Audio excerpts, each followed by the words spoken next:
Hello guys, good morning. For today's video guys, gagawa tayo ng BNC connector.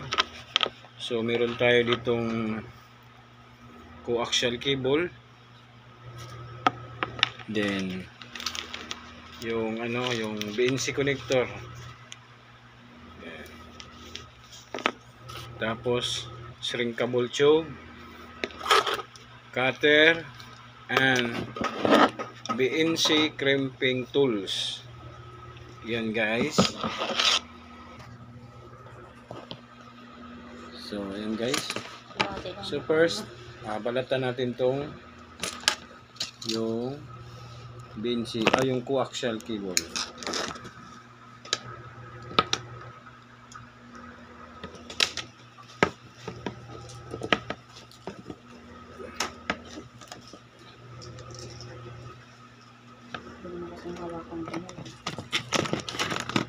Kailangan pala natin ng gunting panggupit dito sa grounding.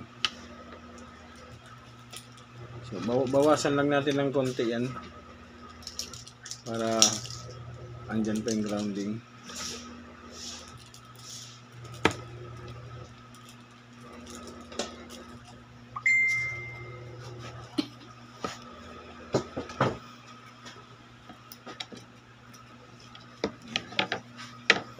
Sagad ko lang yan. Then nilalagay na natin tong BNC connector. Yan. Ito yung pin nya. So kailangan hindi mawala yan. So itong sing-sing yan. Parang kalasing-sing ng kalapate. So una ipasok yan. Then susukatan yan na pumasok yan. So dito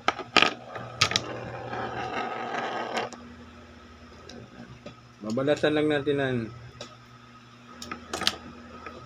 yan. Pagkaputol na, so isusukat natin yung pin. Ito yung pin nya. Yan, may butas yan. So susukatin natin yan. So putol yan dito.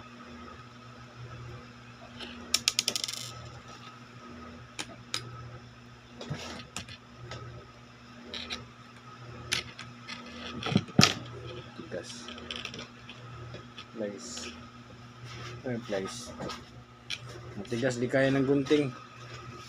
So plies medyo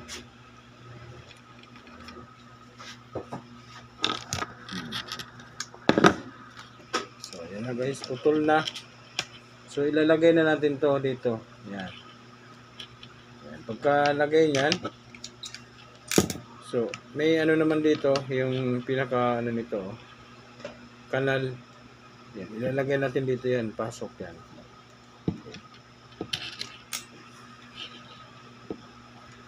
Yan. Tapos pigain.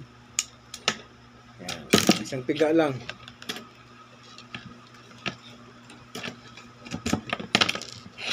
So pagkatapos niyan guys, ayan na. Ito na yung kanilabasan niyan. So napiga na yan. Ayan. Papasok na natin to dito. Itong BNC connector dito, papasok natin yan. Ayan. So ididiin mo lang to. Ayan. Ididiin lang yan. So ayan lang yung pin natin, no. Ayan yung pin. Kita nyo ba? Ayan yung pin. So ito yung sing-sing nya. So ganyan yan. Pasok yan dito. Yan. Pagkapasok nyan, ikikrimp na natin yan dito. So dito sa panghuli. Yan. So parang hindi pa siya no. Pero pwede na. Tigain pa natin ulit. So ayan, diba? Diagonal na siya. Ayan, oh.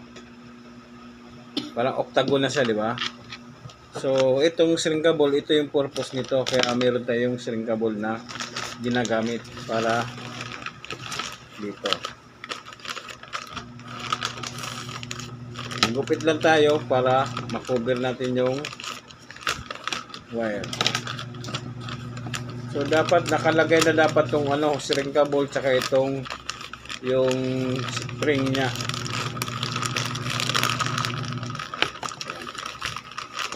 May lighter ba dyan?